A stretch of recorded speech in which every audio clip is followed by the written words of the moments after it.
तर अयोध्येतल्या राम मंदिराची स्वप्नपूर्ती झाली आहे आणि आता प्रयागराजमध्ये महाकुंभसाठी आलेल्या संत महंतांनी काशी आणि मथुरेतल्या मंदिर विवादासंदर्भात रणनीती आखायला सुरुवात केली आहे। महाकुंभमध्ये होत असलेल्या अनेक शिबिर किंवा धर्मसंसदांमध्ये कृष्ण जन्मभूमी मुक्तीसाठी चर्चा सुरू आहे। प्रार्थना पूर्ण व्हावी यासाठी अनुष्ठानं केली जात आहेत। एका साधूकडून सध्या केला जात असलेला अनोखा हठयोग सध्या सगळ्यांचंच लक्ष वेधून घेतोय।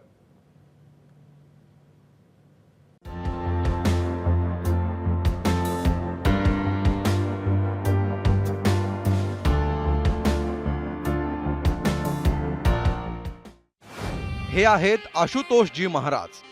ते शाकंभरी पीठाधीश्वर आहेत।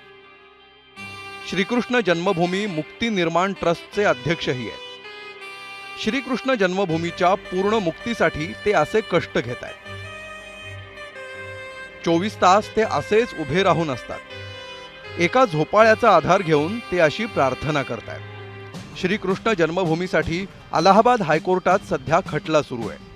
त्याचे हे स्वामी आशुतोषजी महाराज एक पक्षकार सुद्धा आहेत। जप तप आणि त्यागाशिवाय देवाचं कुठलंही काम पूर्ण होत नाही असं त्यांचं म्हणणं आहे। श्री कृष्ण जन्मभूमि मुक्त हो, मेरे कान्हा में लल्ला जो वादी नंबर 6 है उनका घर छीना गया है, उसको मुक्त कराने के लिए हम लोग माँ की आराधना कर रहे हैं और श्री सत्य चंडी महायज्ञ का यहाँ आयोजन किया जा रहा है और जिसमें माँ को मनाने के लिए हमारे भगवान श्री कृष्ण ने भी 31 दिन तक खड़ी तपस्या की थी।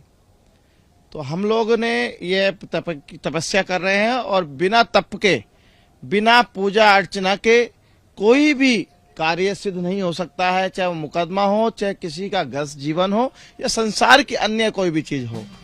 शाकंभरी पीठाधीश्वर स्वामी आशुतोषजी महाराजांचं हे शिबिर महाकुंभमध्ये आहे। त्यांच्या शिबिरात शतचंडी महायज्ञाचंही आयोजन केलंय।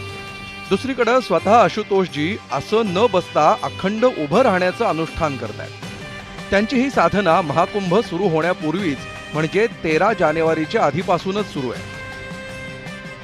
26 फेब्रुवारीला जानेवारीला म्हणजे महाशिवरात्रीपर्यंत ते असे उभेच राहणार आहेत। त्यांची सारी दिनचर्या उभं राहूनच पूर्ण होतीये। झोप सुद्धा ते उभ्या उभ्याच घेतात। कोर्टातल्या कामांसाठी कुठं जायचं असेल तर सनरूफ असलेल्या कारमध्ये जातात, कारण त्या गाडीत त्यांना उभं राहण्याची सोय असते। जी, हमने 1 लाख पत्रक छपवाए हैं जो श्री कृष्ण जन्मभूमि मुक्ति निर्माण ट्रस्ट की ओर, मथुरा की ओर से। यह सभी संतों को, सभी अखाड़ों को, पूज्य संतों को हम लोग निवेदन देने वाले हैं। जय कार्य को हम लोग साबित करना चाहते हैं और सही इसको लागू कराने के लिए संतों से निवेदन कर रहे हैं कि एक धर्म संसद पास कीजिए, क्योंकि सबसे बड़ी संसद आपकी है। इस संसद को पास करके भारत सरकार को अपनी तरफ से, अपने अखाड़ों की ओर से जो हम लोग ज्ञापन हमने बनाया है उस ज्ञापन पे साइन कीजिए और ये भारत सरकार को हम लोग भेजने वाले हैं। आशुतोषजी महाराज नुसतं अखंड उभं राहत नाहीत, तर मंत्रांचा अखंड जप तपही करत असतात। कृष्ण भक्तीत ते मग्न होऊन भजनही गात असतात। अयोध्येतल्या रामजन्मभूमीसाठी जसा प्रदीर्घ लढा दिला तसाच मथुरेसाठीही देणार आणि श्रीकृष्णाची जन्मभूमी मुक्त करणार असं ते म्हणतात। सनातन धर्म मानणाऱ्या लोकांना कुठल्याही अडथळे आणि निर्बंधांशिवाय मथुरेमध्ये श्रीकृष्णाची भक्ती करता यावी हे त्यांचं स्वप्न आहे। हायकोर्ट आणि पर्यायानं सुप्रीम कोर्टात हिंदूंचा विजय व्हावा यासाठी आशुतोषजी महाराज जीवाचं रान करतायत।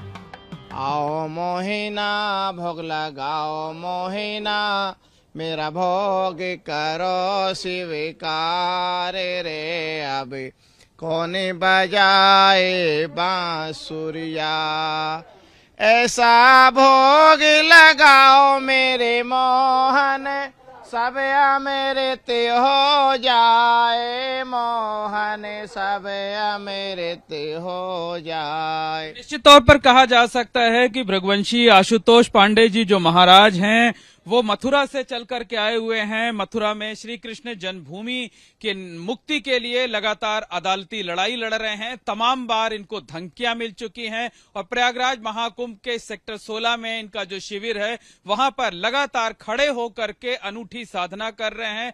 13 जनवरी से लगातार खड़े हैं और इनका ये संकल्प है कि जब तक महाकुंभ संपन्न नहीं हो जाएगा तब तक वो यहां पर इसी तरीके से लगातार 24 घंटे खड़े रहेंगे और मथुरा की श्री कृष्ण जन्मभूमि की मुक्ति के लिए अपना हठ योग, अपनी साधना को जारी रखेंगे। कैमरामैन राजेश कुमार के साथ मोहम्मद मोइन, एबीपी न्यूज, महाकुंभ नगर, प्रयागराज। एबीपी माझा, उघडा डोळे बघा नीट।